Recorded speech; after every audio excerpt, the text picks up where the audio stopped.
Mortgage loans, business loans సులభంగా government private banks నుండి ఇప్పించబడును. యోగ నరసింహ స్వామి గుడి అని విన్నాము. భవన్ గారి అన్నప్రశ్న కూడా అక్కడే జరిగిందని అంటున్నారు.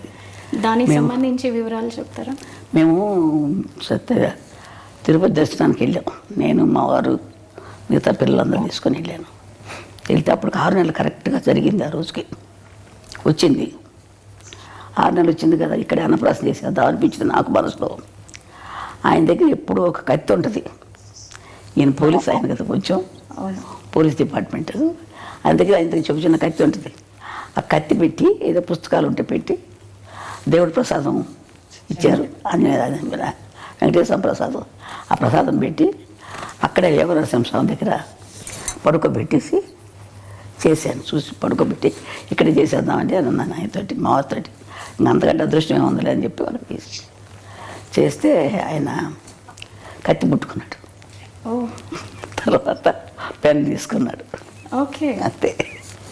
సో దాన్ని ఎలా చూస్తారు మీరు? కత్తి పట్టుకున్నవారు కాబట్టి దాన్ని మీరు ఎలా భావించారు ఆ రోజున? ఏం భావించాను, చాలా కోపంతో వచ్చిపోతాడు పిల్లడు. ఏదో ప్రజలకి ఏదో చేస్తాడని చెప్పి అనుకున్నాను నేను. అంటే అప్పుడే ఊహించారు మీరు? ఊహించాను, ఏదో చేస్తున్నాడు, కత్తి పట్టుకున్నాడు, ఏదో చేస్తాడు అనుకున్నాను. మరి పెన్ను పట్టుకున్న దానికి ఏమనుకున్నారు? అది చదువు తక్కువే వస్తుంది అనుకున్నాను. పెన్ను పట్టుకు వెనక 2వ సారి కదా చదువు. ఇది కష్టపడి పని చేస్తాడు, ప్రజల కోసం చేస్తాడు, ఏదైనా చేస్తాడు అనుకునేదని. కోపంగా అందరినీ రక్షించడానికి చేస్తాడు అనుకున్నాను. అంటే వాళ్ళ నాన్నగారు బాగా తిరుగుతారండి. ఆయన కూడా పోలీస్ డిపార్ట్మెంట్ కదా.